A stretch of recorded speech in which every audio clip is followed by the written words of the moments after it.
السلام عليكم متابعيني حبيباتي الغاليات. اليوم عندي فصال للدشاديش، يعني حبيت أشوفكم الموديلات. هذا الموديل الأول قطعة كشمير 2.5 متر، فصال عادي.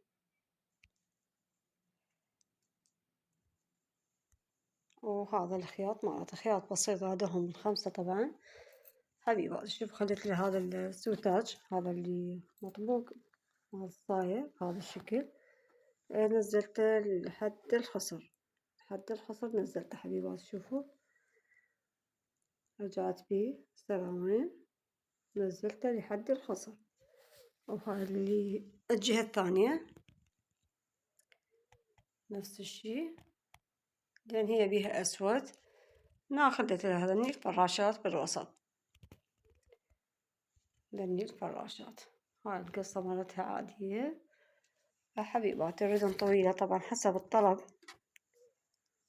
هاي الردن. هنا حبيبات الفصال عندي كلوشة. طبعا هي هذه القطعة الوحدة طبعا مو كبيرة، بس هي شوية سمينة، يعني طفلة بس شوية تارسة. شوفوا هذا الفصال مالتها، يعني شوفوا القصر مالتها، الطول مالتها 124 سنتيم تقريبا، يعني أو أقل، بس هي شوية البنية متروسة. وحبيباتي صار عندي هذا الفصال مالتها، وإن شاء الله يعجبكم.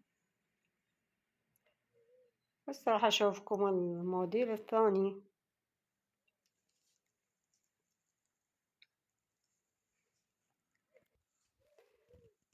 حبيباتي هذا الموديل الثاني.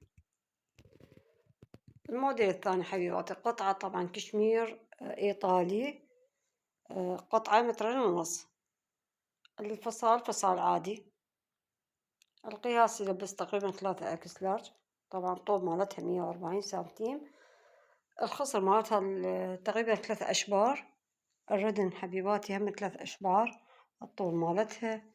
ومثل ما قلت لكم فصالها عادي، يعني ما حبيت أشوفكم الفصالات، يعني فصال عادي ومنزلته يعني على القناة هواية. هنا عندي حبيباتي قصة الحافة الصدر صارت عندي مربعة بهذا الشكل.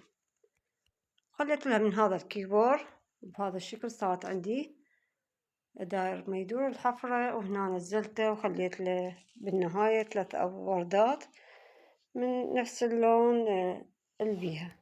وهنا خليت له ذني الوردات بالزاوية. صار شكلها طبعا كلش حلو ونازك وبسيط بنفس الوقت. الفصال كلوشة حبيباتي. الفصال شوفوا هاي كلوشته،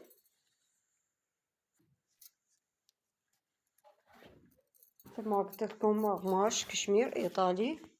القطعة مالته ب7. أنا عندي طبعا هسه جبت موديلات كلش حلوة، اللي يريد يطلب أو يخيط كلش حلوات. وهذا الموديل حبيباتي موديل بسيط ونازك نفس الوقت.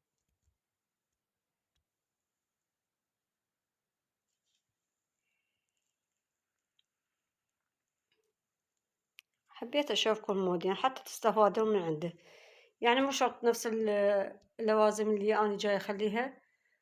المهم فكرة الموديل، تاخذون الفكرة الموديل مالته حبيباتي. هذا الموديل وإن شاء الله يعجبكم.